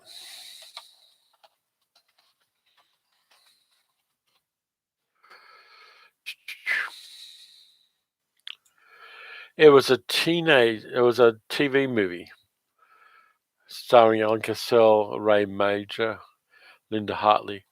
No, I didn't see it. I didn't see a lot of Australian TV movies in the 1970s, 1980s.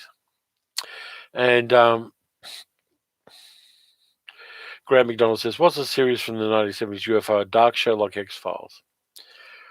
I think it was a dark show. I think it was a complex show in some ways. There were a couple of episodes that really stand out in UFO, particularly the one about how Straker's marriage broke up because of his work. I think that Jerry Anderson made an attempt with UFO to kind of get out of, I only make kids shows. And UFO does have a couple of really standout episodes which are dark, but they're not as dark as things like the X-Files, when at a time when censorship was less of a problem on television. But it's worth diving into, Grant, if you get a chance to. And I have a lot of fondness for UFO. Yeah, Superfly Killer soundtrack, absolutely. Curtis Mayfield's soundtrack on Superfly is great. I do also like Isaac Hayes' Shaft soundtrack. I'm a very big blaxploitation fan. There are just a number of them. Yeah, I'm trying to think of other ones from the 70s I like a lot. I like The Deep. I think the John Barry soundtrack for The Deep, with the Donna Summer song in there, is kind of really groovy.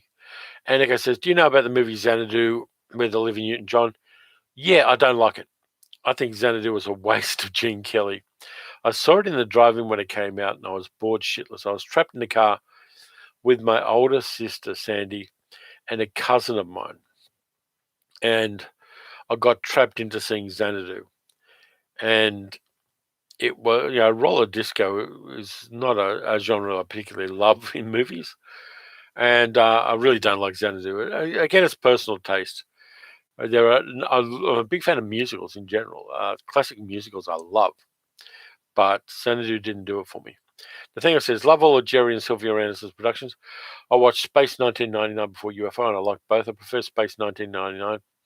I think it's much better than Star Trek. That's a deep cut, but I like UFO. I think, depending on which Star Trek you're talking about, I think Star Trek was the breakthrough one.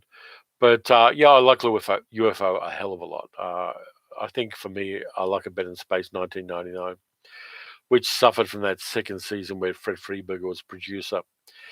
But yeah, we can agree to disagree on that one. Okay, says the music of Xanadu was much more successful than the movie itself. Yeah, but that's not a difficult thing. And Shannon Bloom says Pam Grier. That's all you have to say, Shannon. Pam Grier. Love Pam Grier's movies.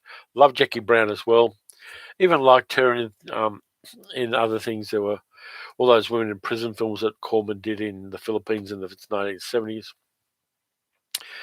I even liked her in Escape from LA, where she played a transgender friend of Snake Plissken's. I think she was good in that as well. He says, tell me more about yourself. Are you a film scholar? Did you study film in uni, or are you just a huge movie fan? Obviously.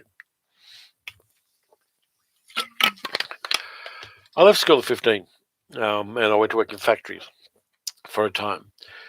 And then I kind of had a breakdown, and I took 3 years off where I was on unemployment benefits. And I spent the whole time educating myself. And movies were a sanctuary for me. I had a brutal childhood, let's put it that way. And the sanctuary for me were cinemas and movie houses, and that's where I got into film. And yeah, it's a sad and long story, but that's one of the reasons why I love cinema so much. Is they were my sanctuary. They were the places where I felt safe. Cinemas and libraries are always a cool place for me. And I just went and saw everything I could, mostly exploitation films. I'd finished working at a factory at 4 p.m. because they have an early start. And I'd take a train into Sydney City and just watch a couple of movies and come home, get a few hours sleep, and go back to work. So, yeah, I'm a big movie fan, and it gave me a broad knowledge of cinema, and I've kind of turned it into something now, which is kind of cool. Let's see. Have I ever seen the Peter Weir movie, The Plumber? Odd little film, Anthony. Yeah, I have. I haven't seen it for a number of years, but I like the discomfort in there. I like the nuance and the subtlety about it. I'm going to have to revisit The Plumber as well. Genzi says, hey, going from Barry Morse to Catherine Schell made a big difference, damn it. Huge fan of both characters, though. Yeah, absolutely. But I think Barry Morse is an interesting actor. Catherine Schell I liked, but I think the plots and the structure of the second season of Space 1999 was kind of shit. Let's see. Keith Samuel says, I came across the show called Star Maidens a few days ago. Looks like fun. Am I familiar with that one? Yeah, I think it's a weird series. It's got a feminist slant, but it's also got a male gaze about it, which is weird. And those half-hour episodes are way too short. They should be an hour long and give us a bit more about the world where high-tech space ladies live. Let's see. Grant McGowan says, Snake Plissken, I think that's time for Escape from Planet Earth. Absolutely. I would be up for that. And okay, Nathaniel says also the single Legend of Xanadu from 1968 is a fantastic song. Sad it has nothing to do with the film. Yep, Dave D. Dozy, Beaky Mick and Titch, Legend of Xanadu, Don Juan. They're great cuts, both of them. Andrew says I showed my son Thunderbirds, and he could not stand how slow the pace was.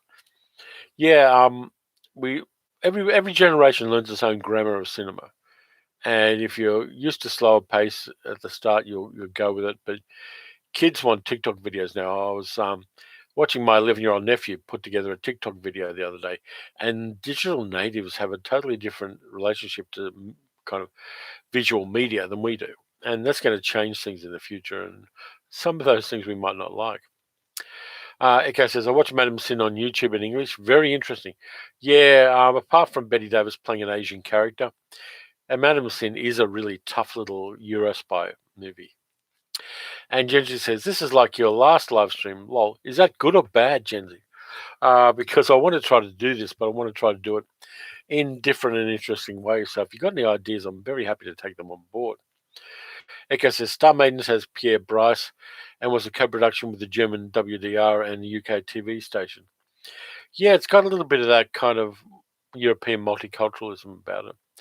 Man with No Name says, I became a movie fan age 7 after seeing Valley of Gwangi and the Planet of the Apes in a double bill. I remember seeing Valley of Gwangi for the first time on my birthday in the cinema, and I loved it. I mean, cowboys and dinosaurs. How can you not love any movie that has cowboys and dinosaurs? I think there should be more of them. I think there should be a TV series which is just cowboys and dinosaurs. Jeff says, happy birthday, Terry from the East Coast.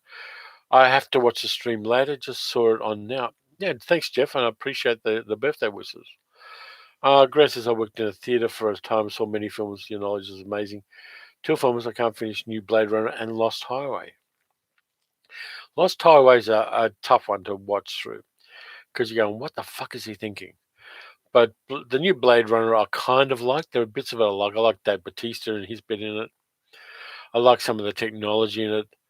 But yeah, I like Denis Villeneuve. I want to see what he does with Dune, but I can see how some people might not grab the new Blade Runner as much.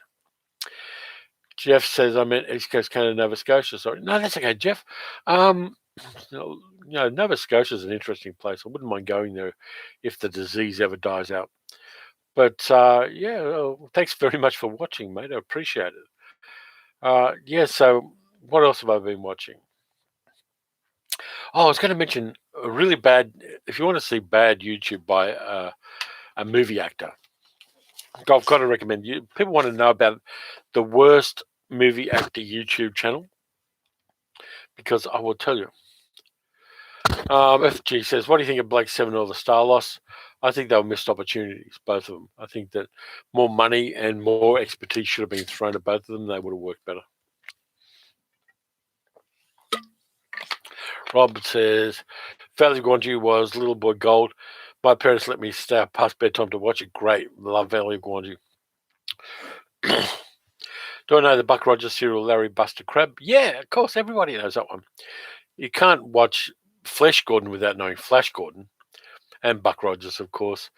Let's see. Jonesy says, still prefer the narration in the original Blade Runner. I think I need another cut of the movie, but I've got the 4-cut box set. Yeah, here's my theory about movies, and I'm not a movie maker, but here's how I feel about them. When you made the movie, unless the studio fucked it up the way they did Touch of Evil by Orson Welles, and for that matter, The Magnificent Ambersons, don't go recutting the movie. Just let the movie stay and live as it is. Move on to the next one. Tell us a new story. Don't say, hey, they didn't tell that story, or I don't want to change it. I'm always interested in looking for the next thing and looking for the next story. That's why remakes are often problematic for me. I really want to see new stories.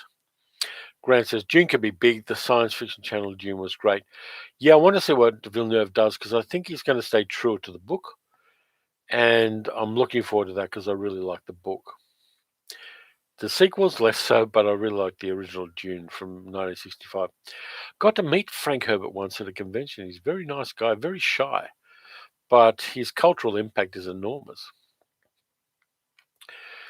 Chenzi says, Dune looks bland. Well, that could be the trailer, who knows? Nathaniel says, Blake 7 was great. I was really sad when Paul Darrow passed away a couple of years ago. Yeah, he did some nice comedy roles on TV in later years, Paul Darrow. Really, let's see. Jesse says, give me the 14-hour Hodorowski version of Dune and make it really alien looking. Not sure that's going to happen, but just wait and see what happens with the Villeneuve one. I think it's going to pay off if Timothy Chalamet can carry Paul Atreides. I think that's the only thing that I have any concerns about. Shannon says, William Hurt in the science fiction sci-fi Dune wasn't quite the casting I'd imagined for Duke Leto. Yeah, I think that Oscar Isaac's a better choice. What do I think of Lucas altering his original Star Wars trilogy? I think that just because you can do something, you shouldn't. I think let something in the past stay what it is. And if you want to do sequels, I mean, it's up to you. Do sequels and things like that. It's not my jam. But I think messing around with original movies just because of your ego is never a great move. And I think that particular franchise is probably going to continue on television, but I'm not sure it's going to continue in movies because it does have limitations that it's very difficult to overcome. And the biggest one is just the kind of duality of good versus evil. That narrative is not nuanced. And the best example showing that is the last episode of The Falcon and the Winter Soldier, which totally blows that out of the water, that good versus evil duality. It's a false narrative. It's a false binary. And movies and things are going to show that in the future. Which story that does not exist as a movie would you like most to see transferred to film? I've got one that I kind of want to see as a film series that was only ever done as a TV movie and one movie. And that's the John D. MacDonald, Travis McGee novels. I want to see them done as period piece movies because I think there's some interesting meat on the bone there. A lot of special editions of the original trilogy are fantastic. Some should be thrown in the garbage. I mean, hand did not shoot first. What kind of nonsense is that?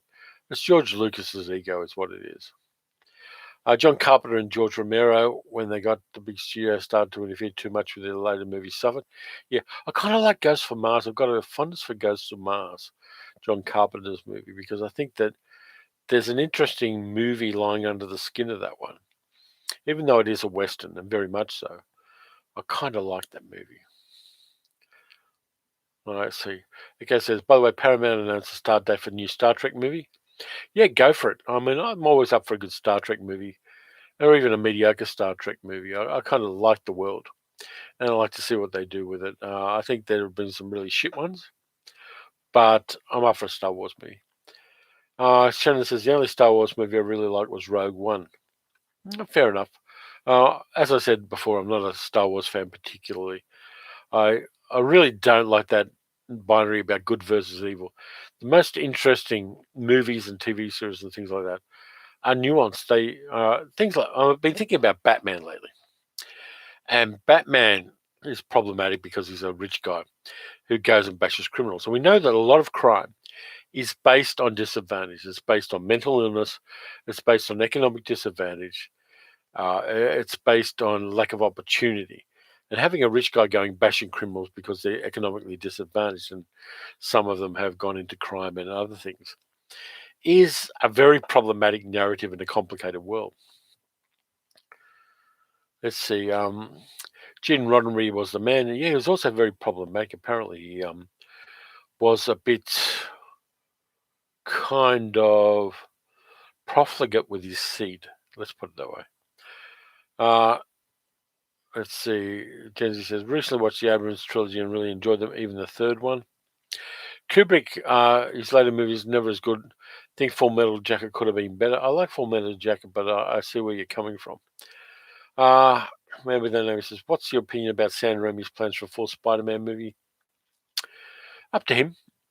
I think that it's more interesting that he's doing other things at the moment, and some of those are kind of interesting.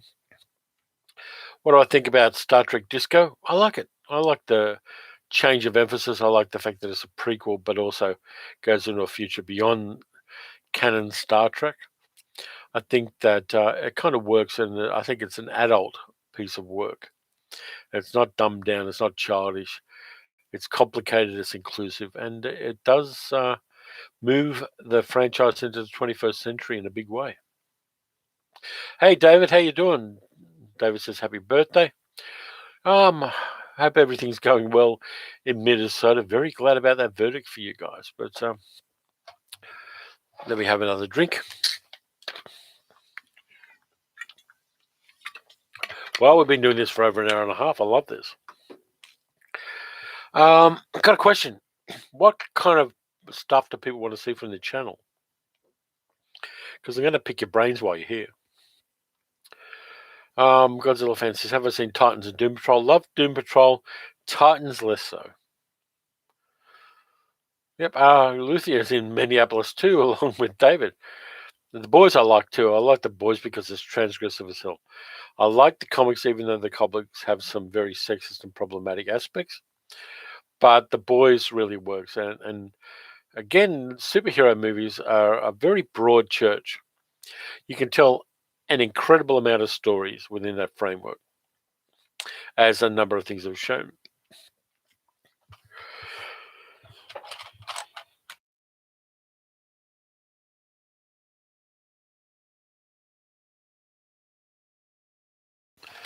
Well, you can go from something, say, WandaVision to The Falcon and the Winter Soldier. They're both superhero narratives, but they're incredibly different stories. And like westerns and like crime movies and like film noir and like a lot of other things, you can tell a hell of a lot of stories using that framework. And I love that. Grant says, Hammer Studios, do more of this on the channel. Yeah, I can do a bit more Hammer. There's a little bit of meat on the bone there. Have I heard about the movie Supersonic Man? Let me check this out because I've got Google here.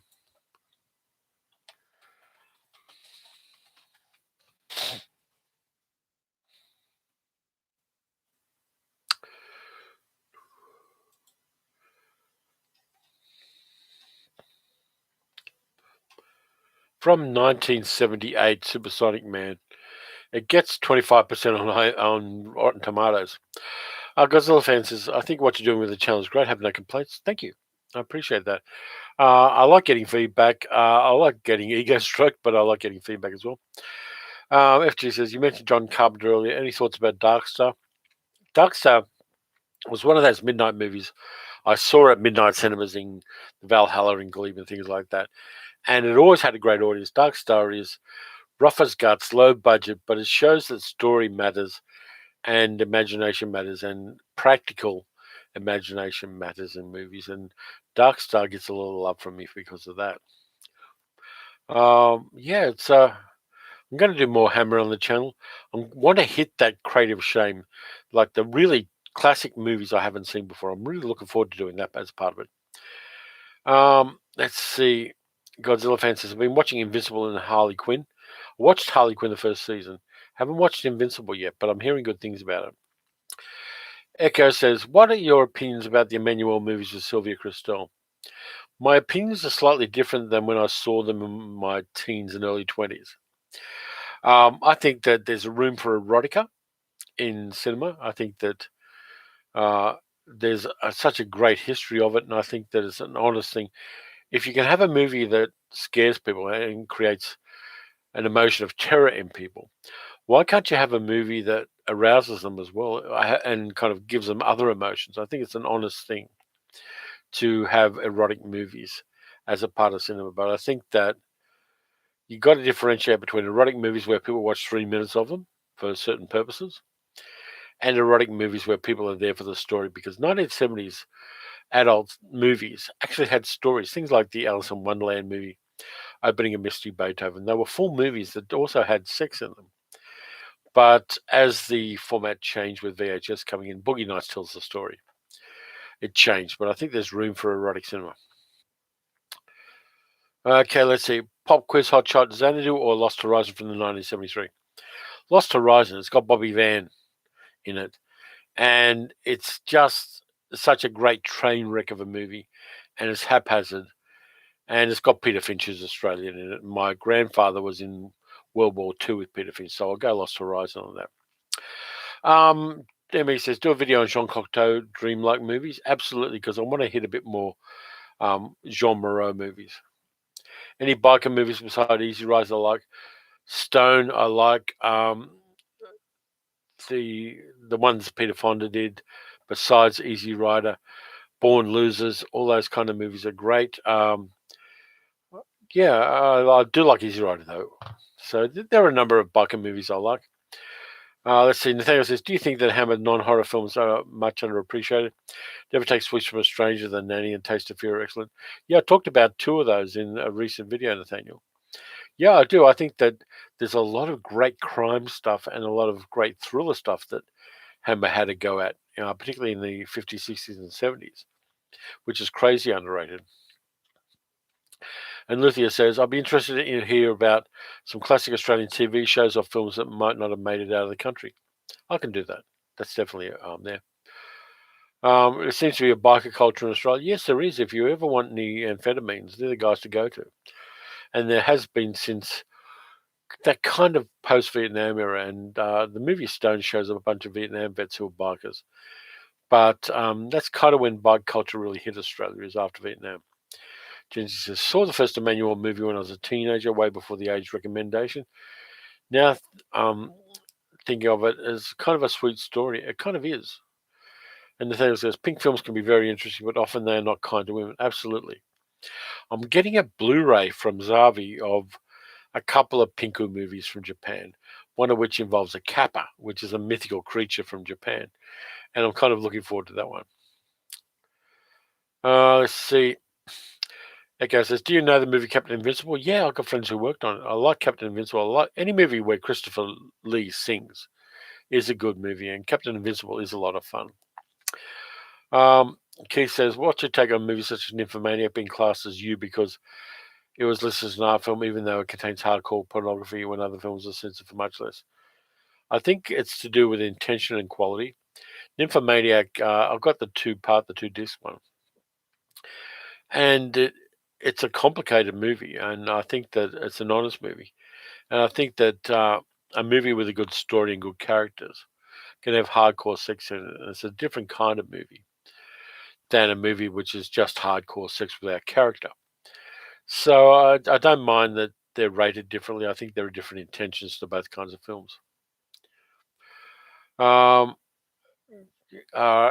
David Cummer says, if you could recommend a funny movie, I'd appreciate it. Let's see. The original producers, absolutely. Kind of like Mel Brooks' silent movie as well. Let's see, funny movies. Anybody else got recommendations for funny movies as well? Because I kind of like them. Echo says, I can imagine that you liked the movie Westworld from 73.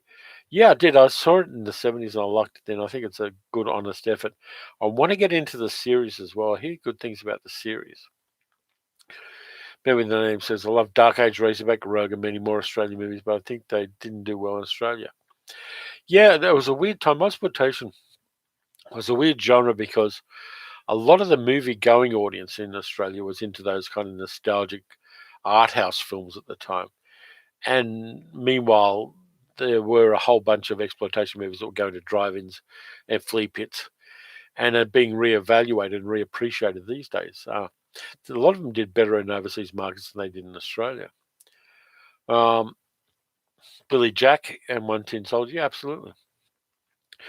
Funny movie, Trading Places. There you go, David. There's that. I think going back to classics as well, Marx Brothers, the wordplay in Marx Brothers movies, particularly from Groucho, are fantastic. I love the complexity of that. Written by really funny guys like S.J. Perelman. I recommend that. Now, let's see. Grant McDonald says, Follow-up Ghost in the Machine was okay, but the original was so good. Yep. Airplane's a good, funny movie. Absolutely, Airplane is the best. And also the Naked Gun films are a lot of fun as well, David. Jency says, yeah, the series of Westworld is one you have to concentrate on. Love the original movie and Yul Brynner. Yeah, I want to concentrate on the Westworld series. I've got the first series on DVD, but I want to get the second and the third at some stage. Election was hilarious. Yep, with Matthew Broderick and Reese Witherspoon. Though still my favourite Reese Witherspoon movie is Freeway with Kiefer Sutherland, which is a retelling of Red Riding Hood done as a modern serial killer movie. It's hilarious. And a lot of fun, and with a tough chick protagonist as well, and that's kind of fun. Yeah, Anthony, Thin Man movies. Yeah, David, the Thin Man movies with William Powell and Myrna Loy. Those are great fun. With Nail and Ice, funny. Yeah, Freeway and not as bonkers sequel. Yeah, the sequel is less so, but I think Freeway is definitely a fun movie. I rewatched it about a year and a half ago for the radio. And we both appreciated it. I think I did it with Rebecca, and yeah, it's a crazy movie. Yeah, Freeway is Michael Williams' favorite Reese Witherspoon movie. Yeah, I think that she went in a different direction with her career than exploitation. Do I read any film magazines? If so, what are your favorites? I used to read Fangoria a lot. I liked. Let's have a look. There's a few on the shelves here. Yeah, I like Psychotronic as well. They were kind of cool. I did read Cinefex, but it was a little expensive at the time. But they kind of died off a lot. Rue Morgue's pretty good if you want horror stuff. But these days, everybody's doing stuff on like YouTube and other things. So movie magazines have kind of died away a little bit. Video Watchdog was very good. I've got a number of those as well. Let's see. Do I read? Let's see. Remember seeing The Big Bus. I wondered if it held up over time. Yeah, David, The Big Bus is kind of fun. I've seen it recently, and it's not too bad. Daniel says, are there any definitive resources for Australian feature films? Theoretically, it shouldn't be hard to identify every Australian production. Haven't found such resources, Nathaniel. The Last New Wave, David Stratton's book, and The Avocado Plantation, if you're talking about anything from the early 70s onwards until the late 80s. That's the definitive resource for those. There's not really a resource beyond that. I've got other books that cover certain areas of it. I've got a couple from the 1960s, which are very thin. But there is no kind of definitive Australian film book. But The Last New Wave and The Avocado Plantation, if you can find copies of those, they are really good resources. And David Stratton knew his shit. He was supporting the Australian film industry from the 1960s. Yeah, it reflects Australia's concern for homegrown production. Absolutely. I think the nice thing, though, is that places like Umbrella and a number of other local places are really getting things like Goodbye Paradise, for instance, the 1983 Australian political comedy out there. They put that one out on DVD a couple of years ago. So even though there's not a book resource for it, there's a bit of product coming out now, which is kind of cool. Were the Mad Max movies popular in Australia? Yeah, absolutely, yeah. The first one was crazy popular. Second one, which is filmed out in Silverton, I've been out there, and it's definitely a Mad Max kind of place. The second and third ones were filmed out near Silverton, west of Broken Hill. Broken Hill is where Wake in Fright was filmed. And kind of got disappointed. And of course, this is a very parochial viewpoint. When Fury Road was filmed in Namibia, because I was in Silverton when the location scouts were out there to see if they could film Fury Road there. And what happened out in the desert in Silverton was they got rain and everything turned green, and they couldn't film Fury Road out there because everything was too green and leafy. And there were like grass covering all the deserts. So they had to go to Namibia to get a desert. Chain Reaction, I've seen, absolutely. I like Chain Reaction. It's purely an action film, but yeah, I like it. Do I have an opinion on Blu-ray or 4K or DVD? It's just fine by me. I think that it's whatever you can afford. There's a limitation there for some people on 4K, Blu-ray, or DVD. Just watch the movie would be my first thing, and everything else above that is cream. Middle-aged Kid Girl says, favorite tough chick in cinema. Pam Grier's pretty tough. I like her. I also like Linda Fiorentino in The Last Seduction. Is it The Last Seduction? Let me double check. Because I've been doing this for nearly 2 hours now. My brain's frying. Let's see.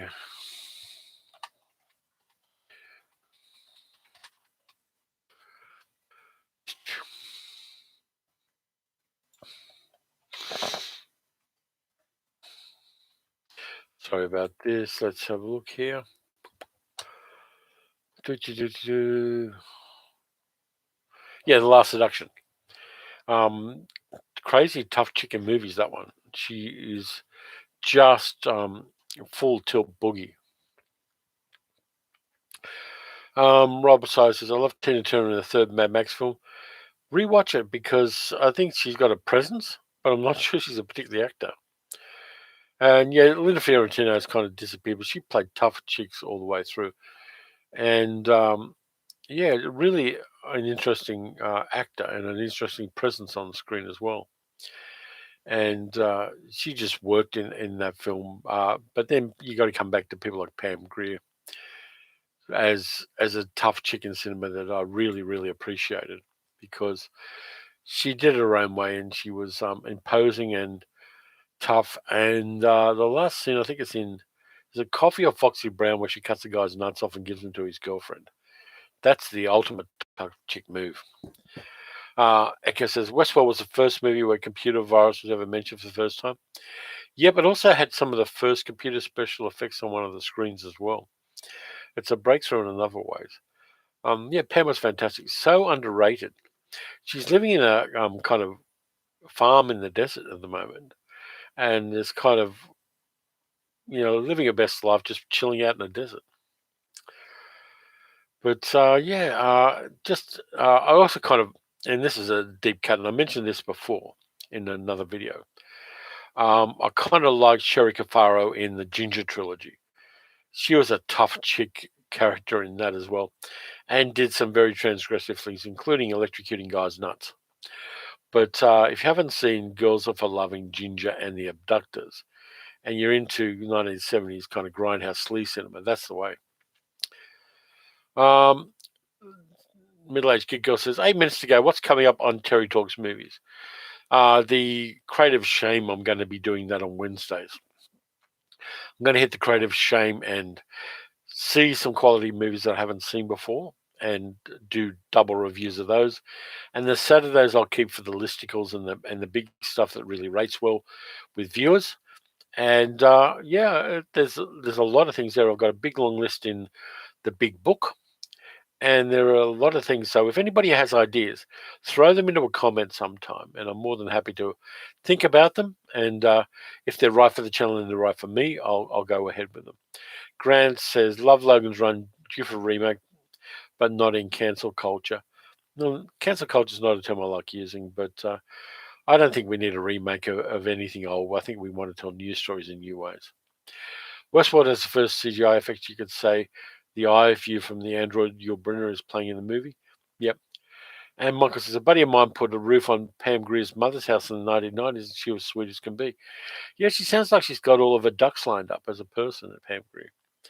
And I kind of like that. I like it when you like an actor and they're kind of getting their shit together, and they know who they are, they know what they are, they know how they live, and they know their kind of heritage and their history as prominent performers. And yeah, it's nice when actors you like turn out to be nice people, but it's horrible when actors you like turn out to be pieces of shit. And that happens all too frequently. As we know more about some people, we like them less. And I suppose that's a part of the world we live in and the complexity of the world we live in. Grant says Mad Max 3 was a difficult shoot because Byron had died prior to filming. This Sir George Miller, I think this is why the movie's not as good as the first two. That's part of it. I think Byron would have had more input into the script, and that may have improved the movie as well. Boys from County Hell is a great fun. Never saw a vampire feed like this one. I don't know that movie. Let me see. Boys from County Hell. Let me do a quick Google on that one.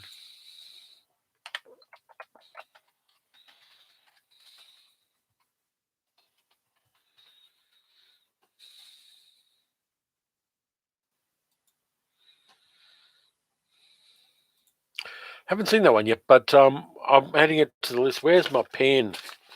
Going to add Boys from County Hell because it's a vampire movie. I know middle-aged geek girl likes a good vampire movie. It's a 2020 movie. Okay, that's added to the list along with Burst City. So thanks for that. I'm going to have to check that one out. You do, yeah, you do like a good vampire movie. You even like a bad vampire movie. Between vampire movies and shark movies, middle-aged geek girl will watch anything. Echo says Pam Grier was Jackie Brown. Even it was around 20 years ago. Jackie Brown's such an underrated movie. It's one of my top 2 or 3 Tarantino films because I think it's one of the most grown-up Tarantino films. It's not just there for the fanboys, and it gives us a complex female character. It gives us that wonderful role of Max Cherry by Robert Forster. It's just a wonderful film to watch. And Jinsey says Ghost Shark is the man. Ghost Shark, Sal, you got to watch that one. But yeah, it's a really shark movies are an enormously wide genre these days with Sharknado and a bunch of other things in there. And I know middle-aged geek girl loves those films and will eat them like popcorn. Let's see. Keith says, get 2 separate people, pick a country and a genre and find the best corresponding movie that comes up, if any. Absolutely. Let's see. Nathaniel says, am I familiar with the podcast Films to be Buried With? It'll be interesting to hear your responses to the set questions. I might give that a go, Nathaniel. By the way, you and I got to catch up because we're doing an exchange. I might give you a couple of movies, and I know you got a couple there for me. So we'll sit down for a coffee and do that. Yeah, this has been a fantastic live stream. I'm really enjoying the interactions. I'm really enjoying the feeling of sandpaper in my throat from talking for 2 hours. Echo says Jackie Brown is one of the best Tarantino movies in your opinion. I agree. When I did my 24-hour Tarantino rewatch a little while back, and there's a video of that, Jackie Brown was just such a satisfying movie at so many levels, and the characters you loved. I mean, Jackie and Max were just fantastic. Odell, played by Samuel L. Jackson, it's immensely rewatchable, and I think that Tarantino hits every beat of plot and character perfectly in that one. Anyway, so I'm going to wind it up now. We're at 1:57. Has anybody got any last-minute questions? I've got a couple of minutes here, and I'm happy to kind of go into that. Jesus said, one of my favorite 80s horror movies getting released on Blu-ray this week, Spookies. Haven't seen Spookies. And yeah, Michael, Robert Forster was so underrated. So I'm going to put Spookies in there because I haven't seen them for a long time. Yeah, I love Robert Forster. It's such an honesty. If you haven't seen Robert Forster in Medium Cool, the Haskell Wexler movie from the 1960s, see Medium Cool. Okay, yeah, Echo, go to bed. It's like 1 or 2 in the morning in your area. Sleep well, and thanks for being part of the live stream. And yeah, I'm got to do this more often. It's just such fun. Thanks, Max. I appreciate that. Hoping for a new live stream from you, Echo says. Yeah, absolutely. I'm going to do it because I don't have to edit the content. It's always a plus. 2 a.m. in Germany at the moment.